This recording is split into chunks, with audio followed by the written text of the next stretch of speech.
Yo mga ka-idol, for today's video nga pala, bali nandito nga pala kami sa Yambo Lake, Netherlands, Laguna. Bali kasama ko pala ang aking panganay na anak dahil siya muna ang aking cameraman. Bali naisipan ko nga pala maggala-gala muna dahil nakakainip sa bahay. At dito ko nga pala naisipan magpunta sa Yambo Lake dahil sa ganda na tanawin at tahimik na lugar.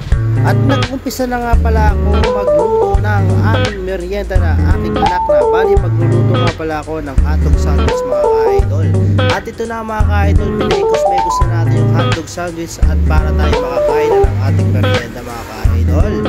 At ito na nga mga ka-idol, minekos-mekos na natin mga insan mga ka-idol. Tira nyo naman ang view mga ka-idol sa ganda ng lugar dito sa Yambo Lake. Talaga mapaparelax ka talaga mga ka-idol. Bali nga pala mga ka-idol, pag naisipan nyo magpunta dito sa Yambo Lake, ang babayaran nyo lang entrance ay 20 pesos plus 10 pesos sa parking fee mga ka-idol. At bali mga ka-idol, nagtanong nga din pala ako sa overnight at balak ko nga pala mag-camping dito. At pag nakabili na ako ng camping tent mga ka-idol, bali 120 daw ang isang tao pag mag-overnight dito mga ka-idol.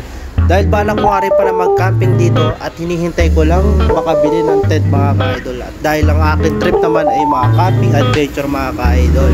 At ito na mga ka-idol, lalagyan na natin ng mayonnaise ang ating hotdog sandwich. Sa susunod na natin yung ketchup mga ka-idol. At talagang ako'y nagugutom na dahil itong aking anak na ang aking cameraman ay gutom na mga ka-idol. At kami magmimerienda na mga ka-idol. So mga ka-idol, kung hindi ka pa nakapalo sa akin, baka naman mga ka-idol, follow mo naman ako at samahan mo na share at like mga ka-idol. Maraming salamat mga ka-idol sa mga suporta nyo sa aking mga vlog video at marami pa tayong iba-vlog mga ka-idol.